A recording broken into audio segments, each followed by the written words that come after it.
Good morning students. ગયા લેક્ચરની અંદર આપણે સાદો ભૂતકાળ ધ સિમ્પલ પાસ્ટ ટેન્સ ભણતા હતા. ધ સિમ્પલ પાસ્ટ ટેન્સની અંદર આપણે ગયા લેક્ચરમાં શું જોયું હતું, પહેલાં આપણે એના ઉપર નજર કરી લઈએ. જો પહેલાં આપણે એનો યુઝ જોયો હતો, એટલે કે સાદો ભૂતકાળ છે એ ક્યાં વપરાય છે, તો કે અગાઉના સમયમાં બની ગયેલી ઘટના દર્શાવવા માટે સાદો ભૂતકાળ વપરાય છે.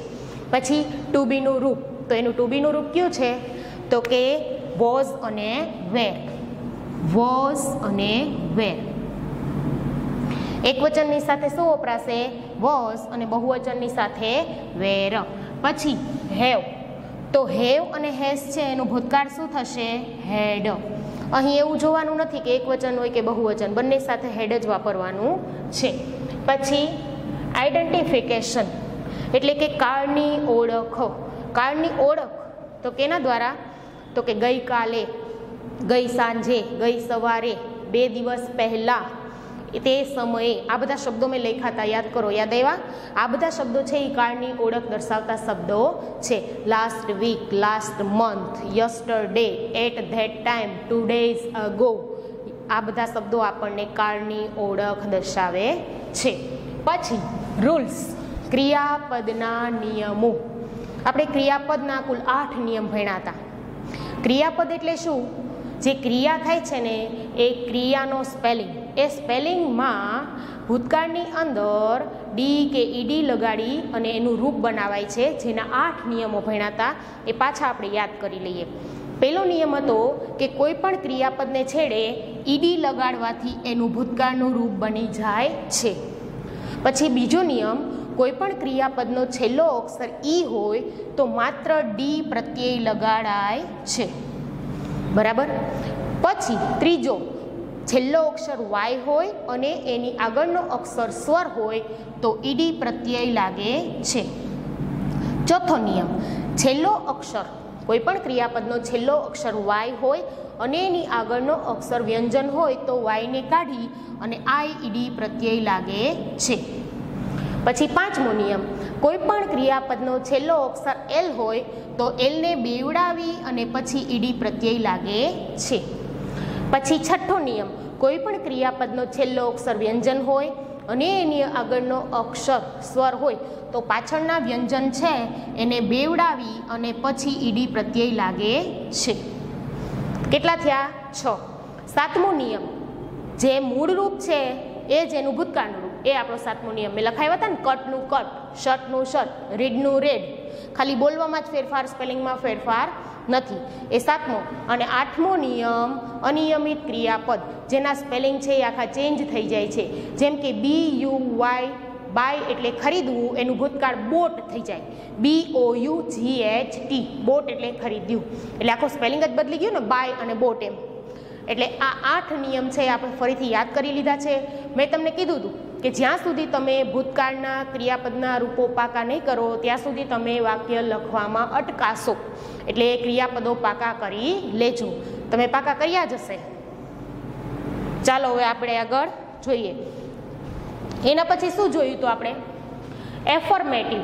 એફર્મેટિવ એટલે શું? મેં તમને સાદો વર્તમાન કાળ ભણ્યા ત્યારે લખાવ્યું હતું અને આની પહેલાંના લેક્ચરમાં પણ લખાવ્યું હતું.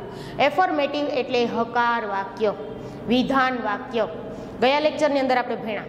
વિધાન વાક્ય રચના લખી હતી. વિધાન વાક્ય કયો કે હકાર વાક્ય કયો, બંને સરખા જ છે. જેમાં વાક્યની શરૂઆત કર્તાથી થાય છે. કર્તા એટલે સબ્જેક્ટ પ્લસ V2. V1 આપણે સાદા વર્તમાન કાળમાં વાપરતા હતા, સાદા ભૂતકાળમાં શું વાપરવાનું છે, V2. ક્રિયાપદનું ભૂતકાળનું રૂપ પ્લસ ઓબ્જેક્ટ એટલે કર્મ પ્લસ અધર વર્ડ્સ એટલે બાકીના શબ્દો. ભણાતા આપણે ગયા લેક્ચરનો ચોકડો ખુલ્લો રાખી અને એમાં નજર કરવાની છે. બરાબર. પછી એફર્મેટિવ પછી શું ભણાતા? નેગેટિવ. નેગેટિવમાં માત્ર એટલો જ ફેરફાર છે કે કરતા પછી આપણે ડીડ નોટ લગાડવાનું છે. કરતા પછી આપણે ડીડ નોટ લગાડી અને પાછળની વાક્ય રચના હકાર વાક્ય રચનાની જેમ જ લખવાની છે. પણ એમાં V2 કરતા હતા, આમાં V1 લગાડવાનું થાય. કરતા plus did plus not plus V1 plus object plus other words લખ્યું છે ને આવી રીતે. ડીડ નોટ પ્લસ ક્રિયાપદનું મૂળ રૂપ. ડીડ નોટ પ્લસ ક્રિયાપદનું મૂળ રૂપ એટલે નેગેટિવ સેન્ટેન્સ બને. પછી ભણ્યા હતા ઇન્ટ્રોગેટિવ સેન્ટેન્સ એટલે કે પ્રશ્નાર્થ વાક્ય રચના. પ્રશ્નાર્થ વાક્ય રચનાની અંદર પહેલો શબ્દ આપણે લખવાનો ડીડ. સાદા વર્તમાન કાળમાં આપણે ડુ અને ડઝ લખતા હતા, એ બંનેનું ભૂતકાળ શું થાય? ડીડ.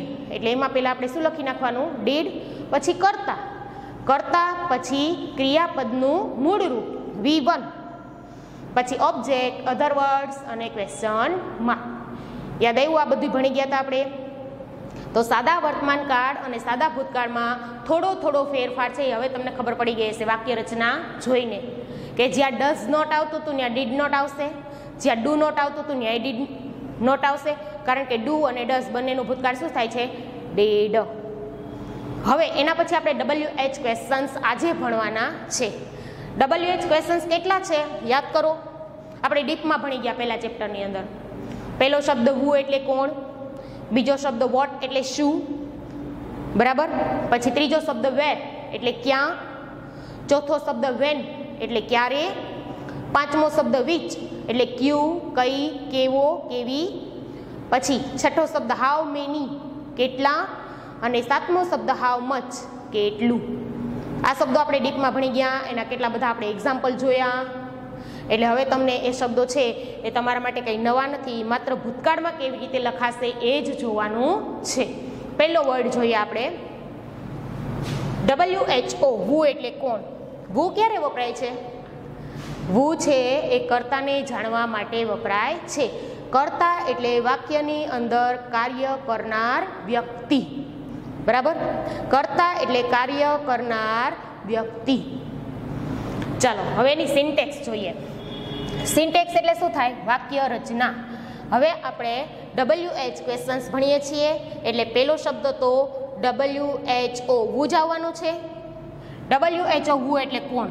પછી અહીંયા આપણે જ્યારે સાદો વર્તમાન કાળ ભણતા હતા ને ત્યારે S અને ES વાળું રૂપ લખતા હતા. અહીંયા V2 એટલે ક્રિયાપદનું ભૂતકાળનું રૂપ. જો નીચે લખ્યું છે V2 એટલે ક્રિયાપદનું ભૂતકાળનું રૂપ. પેલા વુ, પછી ક્રિયાપદનું ભૂતકાળનું રૂપ, પછી ઓબ્જેક્ટ એટલે કર્મ, પછી અધર વર્ડ્સ એટલે બાકીના શબ્દો, છેલ્લે ક્વેશ્ચન માર્ક. આપણે WH ક્વેશ્ચન્સ ભણીએ છીએ એટલે ક્વેશ્ચન માર્ક છેલ્લે ફરજિયાત આવશે જો, બરાબર. હવે આ વાક્ય રચનામાં ક્યાંય ડીડ આવશે નહીં. સાદા વર્તમાન કાળમાં પણ જ્યારે તમે વુની વાક્ય રચના ભણ્યા ત્યારે શું હતું? એમાં પણ ક્યાંય ડુ કે ડઝ આવતું નહોતું. એમાં વુ પછી સીધું S કે ES વાળું ક્રિયાપદ આવતું હતું. એમ આમાં પણ વુ પછી ડાયરેક્ટ ક્રિયાપદનું ભૂતકાળનું રૂપ આવશે, એમાં ડીડ આવશે નહીં. એના પછીના બીજા બધા શબ્દો છે ને 6, એમાં ડીડ સહાયકારક ક્રિયાપદ તરીકે ઉપયોગમાં લેવાશે. એક વુમાં જ નહીં લેવાય, કારણ કે એમાં માત્ર કર્તા પૂછ્યા છે એટલે વુથી પૂછવાના પાછળનું આખું વાક્ય છે એ બેઠે બેઠું લખવાનું થાય. આપણે એક્ઝામ્પલ જોઈએ લે. ધ ચિલ્ડ્રન બાળકો પ્લેડ. હવે આમાં કયો નિયમ લાગુ પડ્યો છે પહેલાં આપણે જોવું પડશે. ક્રિયાપદ કયું છે તો કે પ્લે છે. એનો છેલ્લો અક્ષર શું છે? વાય. વાયની આગળ વ્યંજન છે નહીં. શું છે? સ્વર. તો એવો એક નિયમ હતો, યાદ કરો. હા, વાયની આગળ સ્વર હોય તો ઈડી પ્રત્યય લાગે એવો એક નિયમ હતો. પ્લેડ એટલે ઈડી પ્રત્યય લગાડેલો છે. The children played. આ બે શબ્દો ઉપરથી ખબર પડી જાય કે વાક્ય ભૂતકાળમાં છે, કારણ કે ઈડી પ્રત્યય લગાડેલ છે એટલે આપણું ક્રિયાપદ ભૂતકાળનું છે. બાળકો રમ્યા. ક્રિકેટ રમતનું નામ છે. લાસ્ટ વીક એટલે ગયા અઠવાડિયે. બાળકો ગયા અઠવાડિયે ક્રિકેટ રમ્યા, બરાબર. હવે આપણે કયા શબ્દ વડે પ્રશ્ન પૂછવાનો છે? વુ વડે. વુથી હંમેશા શું જાણી શકીએ? કર્તા. તો કર્તા કોણ છે વાક્યની અંદર? The children. એટલે ધ ચિલ્ડ્રન છે એની જગ્યાએ હું શું લખીશ? વુ. એટલે ધ ચિલ્ડ્રન છે એ પછી પ્રશ્ન બનાવશું ત્યારે આવશે નહીં, એટલે એ શબ્દ આપણે પહેલા કાઢી નાખવાનો. એટલે ધ ચિલ્ડ્રનની જગ્યાએ લખું હું વુ. પછી જુઓ લખ્યું વુ વાક્ય રચના પ્રમાણે. V2 ક્રિયાપદનું ભૂતકાળનું રૂપ છે. ક્રિયાપદનું ભૂતકાળનું રૂપ પ્લેડ V2. પછી ઓબ્જેક્ટ આપેલું છે, અધર વર્ડ્સ આપેલું છે. હા, ઓબ્જેક્ટ એટલે કર્મ ક્રિકેટ આપેલું છે, અને અધર વર્ડ્સ એટલે કે બાકીના શબ્દો લાસ્ટ વીક આપેલા છે. છેલ્લે ફરજિયાત ક્વેશ્ચન માર્ક, બરાબર. વુ, પ્લેડ, ક્રિકેટ લાસ્ટ વીક. વુ એટલે કોણ, પ્લેડ એટલે રમ્યા, ક્રિકેટ એટલે ક્રિકેટ, લાસ્ટ વીક એટલે ગયા અઠવાડિયે. કોણ ગયા અઠવાડિયે ક્રિકેટ રમ્યું? કોણ ગયા અઠવાડિયે ક્રિકેટ રમ્યું? તો આપણને જવાબમાં કર્તા તરીકે મળે છે ધ ચિલ્ડ્રન. સમજાઈ ગયું? વાક્ય રચના પ્રમાણે ખાલી કર્તાને દૂર કરીને ત્યાં શું મૂકી દેવાનું? વુ. બીજું વાક્ય વાંચીએ. પ્રકાશ ત્રીજો પુરુષ એકવચન. રેડ અ નોવેલ યસ્ટરડે. હવે READ રીડ વાંચીએ ને, પણ ભૂતકાળ છે ને તો રીડનું ભૂતકાળ જો અહીં લખું છું READ રીડ, એનું ભૂતકાળ READ. રીડ થાય છે પણ એનો ઉચ્ચાર બોલાય છે રેડ. શું બોલાય? રેડ. બેનો સ્પેલિંગ એ સરખો જ છે પણ ભૂતકાળમાં એનો ઉચ્ચાર રેડ બોલવાનો છે. રીડ એટલે વાંચવું પણ ભૂતકાળ એટલે વાંચ્યું. પ્રકાશે વાંચ્યું. શું વાંચ્યું? A novel. પ્રકાશે નોવેલ વાંચી. યસ્ટરડે એટલે ગઈકાલે. પ્રકાશે ગઈકાલે એક નોવેલ વાંચી. નવલકથા. નોવેલ એટલે નવલકથા. પ્રકાશે ગઈકાલે એક નવલકથા વાંચી. બરાબર. આપણે વુથી પ્રશ્ન પૂછવાનો છે. વુ એટલે કોણે ગઈકાલે એક નવલકથા વાંચી? કોણે ગઈકાલે એક નવલકથા વાંચી? એટલે પ્રકાશે. તો પ્રકાશ શબ્દ છે એ આપણે કાઢી નાખવાનો છે કારણ કે આપણને જવાબમાં મળે છે. પ્રકાશની જગ્યાએ હું શું લખીશ? વુ. અને ભૂતકાળમાં શું બોલાશે આને? રેડ. જો WH પ્રશ્ન શબ્દ સૂચક વુ, ક્રિયાપદનું ભૂતકાળનું રૂપ રેડ, અ નોવેલ કર્મ અને બાકીના શબ્દો યસ્ટરડે, છેલ્લે ક્વેશ્ચન માર્ક. કોણે ગઈકાલે એક નવલકથા વાંચી? કોણે ગઈકાલે નવલકથા વાંચી? તો આપણને જવાબમાં મળે છે પ્રકાશ. સમજાઈ ગયું? અહીં એક વચનમાં નામ હોય, બહુવચનમાં નામ હોય, ભૂથી પ્રશ્ન પૂછવાનો અને પાછળનું ક્રિયાપદ આપણને ભૂતકાળમાં આપેલું જ હશે એ ભૂતકાળમાં જ લખવાનું અને બાકીના શબ્દો બેઠે બેઠા લખીને ક્વેશ્ચન માર્ક. એટલે વુ વાળી વાક્ય રચના સાવ સહેલી છે. એમાં કંઈ યાદ રાખવા જેવું નથી. માત્ર કર્તાને દૂર કરીને એની જગ્યાએ શું મૂકી દેવાનું? વુ. બરાબર. હવે બીજો શબ્દ આપણે જોઈશું. બીજો શબ્દ કયો હતો? યાદ કરો. વુ પછી વોટ. WHAT. વોટ એટલે શું? વોટનો ઉપયોગ ક્યાં થાય? સાદા વર્તમાનકાળની અંદર તમને સમજાવેલું હતું. વોટનો ઉપયોગ કર્મો જાણવા માટે થશે. હવે આ ઉપરના બંને વાક્યમાં આપણે વોટનો ઉપયોગ કરીએ. થાય છે? The children played cricket last week. બાળકો ગયા અઠવાડિયે ક્રિકેટ રમ્યા. હવે આમાં વોટનો ઉપયોગ થાય. બાળકો ગયા અઠવાડિયે શું રમ્યા? તો જવાબમાં ક્રિકેટ મળે ને, એટલે વોટથી પ્રશ્ન પૂછાય. પછી પ્રકાશે ગઈકાલે એક નવલકથા વાંચી. પ્રકાશે ગઈકાલે શું વાંચ્યું?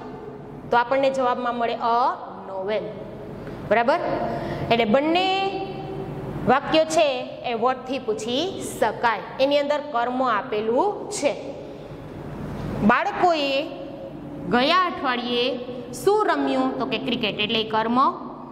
શુંથી જવાબ મળ્યો ને. પછી પ્રકાશે ગઈકાલે શું વાંચ્યું? તો કે નોવેલ. એટલે એ પણ કર્મ છે. એટલે બે વાક્યની અંદર કર્મ છે એટલે આપણે વોટથી એ વાક્યને બનાવી શકીએ. વાક્યની અંદર કર્મ જાણવા માટે વોટનો ઉપયોગ થાય છે. હવે એની સિન્ટેક્સ જેમ સાદા વર્તમાન કાળમાં હતી એવી જ રીતે છે, પણ ત્યાં આપણે ડુ અને ડઝનો ઉપયોગ કરતા હતા. આમાં શું કરવાનું છે? ડીડનો ઉપયોગ કરવાનો છે. એમાં આપણે જોવું પડતું હતું, યાદ રાખવું પડતું હતું કે ત્રીજો પુરુષ એકવચન છે તો મારે ડઝ લખવાનું છે, બાકી બધી જગ્યાએ ડુ લખવાનું છે. એવું યાદ રાખવું પડતું હતું ને. આમાં એવું કશું યાદ રાખવાનું નથી. માત્ર ડીડ મૂકી દેવાનું છે, એકવચન હોય કે બહુવચન હોય. જુઓ WHAT વોટ એટલે શું, પછી ડીડ કરતા હોવાનો ભાવ દર્શાવતું ભૂતકાળનું સહાયકારક ક્રિયાપદ. પછી કરતા. તમે સાદા વર્તમાનકાળની વાક્ય રચના ખુલ્લી રાખશો ને તો સેમ ટુ સેમ છે. પછી V1 એટલે ક્રિયાપદનું મૂળ રૂપ, અધર વર્ડ્સ એટલે બાકીના શબ્દો, ક્વેશ્ચન માર્ક ફરજિયાત. ખુલ્લી રાખી. શું ફેરફાર છે? માત્ર એક જ ફેરફાર છે. કયો ફેરફાર? તો કે અહીં મેં ડીડ લખેલું છે, ત્યાં આપણે શું લખ્યું હતું? ડુ અને ડસ. ડીડ છે એ આપણને ભૂતકાળ સૂચવે છે, એટલે વાક્ય રચના મોઢે જ થઈ ગઈ હશે. બરાબર. હવે હું પેલું વાક્ય વાંચું છું, તમારી નજર એમાં. ભરત રોટ અ લેટર લાસ્ટ વીક. ભરતે લખ્યો એક પત્ર ગયા અઠવાડિયે. ભરતે ગયા અઠવાડિયે એક પત્ર લખ્યો. ભરતે ગયા અઠવાડિયે એક પત્ર લખ્યો. વોટથી પ્રશ્ન પૂછવાનો છે. બરાબર. તો વોટથી આપણે પ્રશ્ન પૂછીએ તો ગુજરાતી શું થાય? ભરતે ગયા અઠવાડિયે શું લખ્યું? બરાબર ને? ભરતે ગયા અઠવાડિયે શું લખ્યું? શું લખે છે? A letter. એટલે અ લેટર શબ્દ છે એ આપણો કેવો છે? જવાબનો શબ્દ છે, જેને પહેલા જ દૂર કરી નાખો એટલે ભૂલથી લખાય નહીં. હવે આપણે વાક્ય રચના જોતા જઈએ અને પછી આ વાક્યને લખીએ. WHAT vote. સહાયકારક ક્રિયાપદ ડેડ. કરતા ભરત. ક્રિયાપદનું મૂળ રૂપ. આ રોટ છે એનું મૂળ રૂપ શું થાય? આ ભૂતકાળ છે, WROTE રોટ.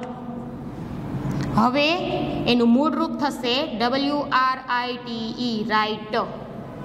રાઇટ એટલે લખવું અને રોટ એટલે લખ્યું. આ પાકા કરવાનું કીધું તું મેં તમને. બાકી તમે શું કરો? ઈ છે તો ડી લગાડી દો જો પાકું કરેલ ન હોય તો. પણ એવું નથી, આ અનિયમિત ક્રિયાપદ છે એટલે આખો એનો સ્પેલિંગ ચેન્જ થઈ જાય છે. આઈની જગ્યાએ શું થઈ જાય છે? ઓ. રોટ. એટલે શું થાય મૂળ રૂપ? Write. WRITE. What. Did. Subject એટલે ભરત. કરતા. V1 એટલે ક્રિયાપદનું મૂળ રૂપ રોટનું write. Other words last week. Other વર્ડ્સમાં આવશે લાસ્ટ વીક અને છેલ્લે ક્વેશ્ચન માર્ક. થઈ ગયું વાક્ય રચના પ્રમાણે. What did Bharat write last week.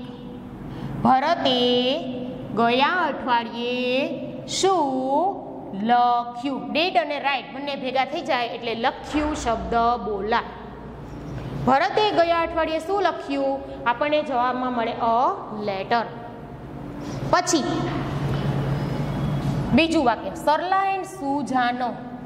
બહુવચનમાં નામ છે. બરાબર. બે નામ છે. બોટ. BOUGHT.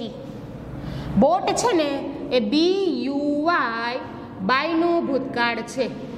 BOUGHT. બાય એટલે ખરીદવું અને બોટ એટલે ખરીદ્યું. બાય એટલે ખરીદવું અને એનું ભૂતકાળનું રૂપ બોટ એટલે ખરીદ્યું. સરલા અને સુજાને ખરીદ્યું. શું ખરીદે છે? અ ન્યૂ કાર. એક નવી કાર.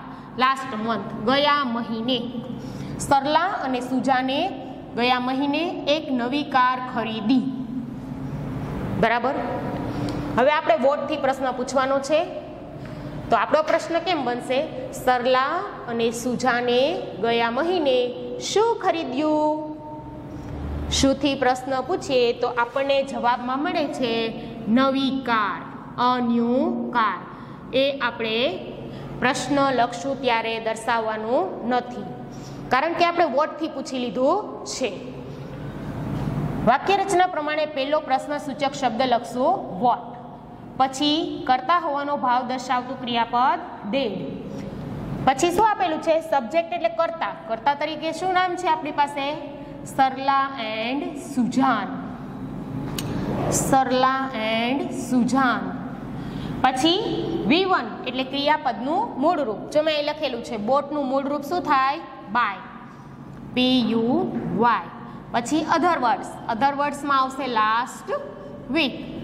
ક્વેશ્ચન માર્ક છેલ્લે ફરજિયાત. શું સરલા એન્ડ સુજાન. ડીડ અને બાય બંને ભેગા કરીને બોલવાનું ખરીદ્યું. લાસ્ટ વીક એટલે ગયા મંથ આપેલું છે, મહિને. બરાબર. હવે એને ગોઠવીને બોલવાનું. સરલા અને સુજાને ગયા મહિને શું ખરીદ્યું? બરાબર. સરલા અને સુજાને ગયા મહિને શું ખરીદ્યું? જવાબમાં મળે છે અ ન્યૂ કાર. બરાબર.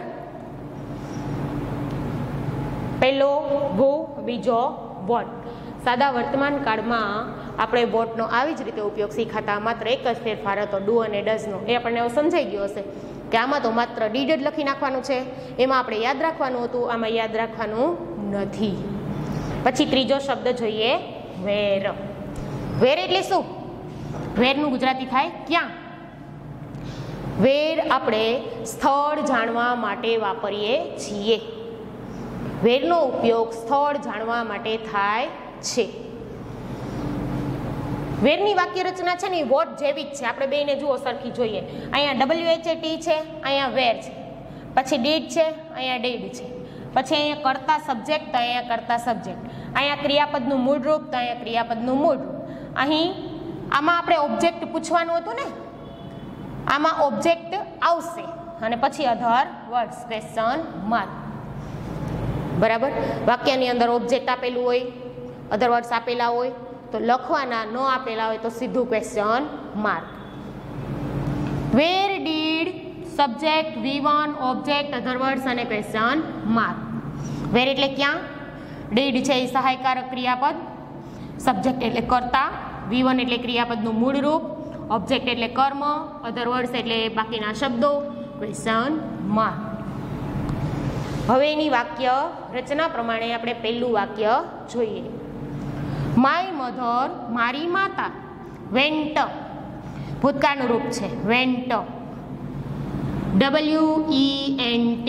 તમે પાકા કર્યા હશે ભૂતકાળના રૂપ. વેન્ટ છે એનું મૂળ રૂપ શું થાય? ગો થાય, GO, ગો.